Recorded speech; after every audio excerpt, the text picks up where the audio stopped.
নমস্কার বন্ধুরা, কয়েকদিন পরে আপনাদের কাছে একটা নতুন ভিডিও আবার নিয়ে এসেছি। বড়দিন 25শে ডিসেম্বর, তার জন্য আমি মিক্স ফ্রুট প্লাম কেক আপনাদের সামনে এনেছি। প্রথমেই মিক্স ফ্রুট আমি বিভিন্ন ধরনের কাজু, কিশমিশ, আমন্ড, আপনার চেরি, তারপরে নিয়েছি আপনার ব্ল্যাকবেরি, টুটি ফুটি নিয়ে সব এক জায়গায় আমি মিশিয়ে নিয়েছি। নিয়ে এবার অরেঞ্জ জুস আমি এর মধ্যে দিয়ে দিলাম। এরপরে আমরা ক্যারামেলের জন্য চিনিটা ওভেনে প্যান বসিয়ে চিনিটা ঢেলে দিয়ে এবার নাড়াতে নাড়াতে দেখুন ক্যারামেলের কালারটা খুব সুন্দর একটা কালার এসছে। আর একটু রং ধরলে আমরা এর মধ্যে জল দিয়ে ক্যারামেলটা পাতলা করে গুলে নেবো। একটু সময় লাগবে, ধৈর্য ধরে গুলবেন, দেখবেন সুন্দর এটা হয়ে যাবে। আর ওদিকে যে আমরা মিক্স ফ্রুটটা ভিজিয়ে রেখেছি ওটা আমরা আধ ঘন্টা 1 ঘন্টা যতটা ভিজিয়ে রাখবো ততটা সফট হবে আমাদের মিক্স ফ্রুটগুলো। এটাকে আমরা ক্যারামেল করে নিচ্ছি। এরপরে চলুন আমরা পরের স্টেপে যাই।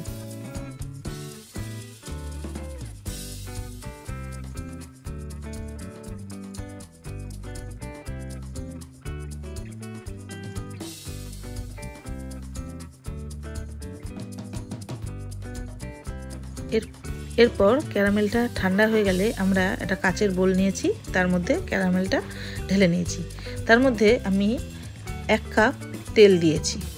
আপনি মেজারমেন্ট কাপটা একই রাখবেন, যে কাপে তেল দেবেন সেই কাপেই আপনারা বাকি যে জিনিসগুলো সেগুলো দিতে হবে। আর তার সাথে 1/2 কাপ দুধ নিয়েছি আমি, দিয়ে এটাকে ভালো করে আমরা সবগুলোকে মিক্সড করে নিচ্ছি। ভালোভাবে মিক্সড করে নিয়ে আমরা নেওয়ার পরে আমি এই কাপের একই মেজারমেন্ট কাপের 2 কাপ ময়দা, 1 চামচ বেকিং পাউডার, 1 চামচ বেকিং সোডা আর 1/2 কাপ কোকো পাউডার আমরা দিয়ে ভালো করে এটাকে চেলে নেব। চেলে নিলে কি হয়, আমাদের এর ভেতরে যে লাম্পগুলো থাকে সেগুলো একবারে সুন্দরভাবে মিশে স্মুথ হয়ে যায়, একসাথে মিশে যায়, যাতে আমরা যখন এটাকে ব্যাটারটাকে গোলাবো গোলাটা খুব স্মুথ হবে।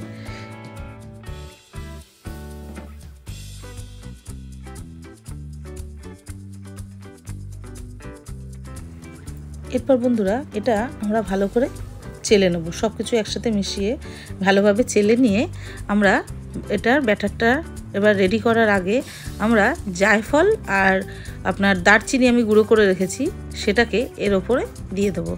জায়ফল আর দারচিনির গুঁড়োটা দিলে একটা খুব সুন্দর একটা স্মেল আসবে আমাদের কেক থেকে। আর তার সাথে আমি 1 চামচ ভ্যানিলা এসেন্স দিয়েছি। দিয়ে আপনি একটা স্প্যাচুলা নিয়ে এবার আস্তে আস্তে আমরা এটাকে ভালোভাবে গোলাতে থাকবো।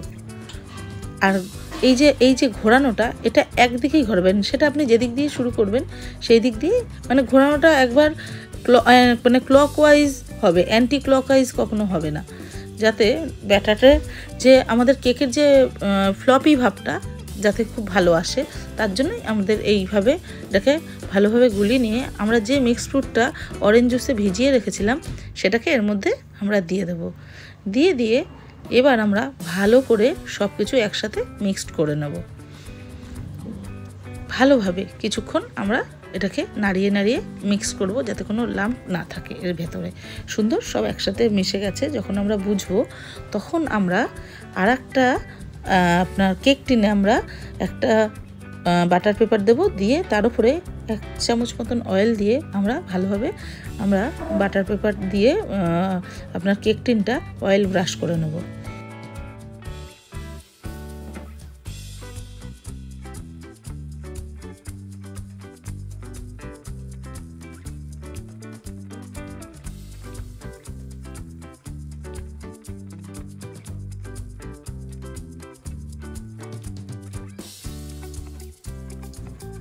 এবার বন্ধুরা আমরা ব্যাটারটায় কেক টিনের মধ্যে পুরোটা ঢেলে দেবো। ঢেলে দিয়ে আমরা কেক টিনটা একটু হালকা হাতে প্রেস করে নেব, যাতে ভেতরে কোনো লাম্প থাকলে সেগুলো সব মিলে যায়। নিয়ে আমি ওদিকে গ্যাসের ওভেনে আমি কড়াইটা প্রিহিট করতে দিয়েছি। দেখুন হালকা ধোঁয়া বেরোচ্ছে, তার মানে কড়াইটা আমাদের হিট হয়ে গেছে। এবার আমরা কেক টিনটা বসিয়ে আমরা আধা ঘন্টার জন্য প্রথমে এটাকে বেক হতে দেবো।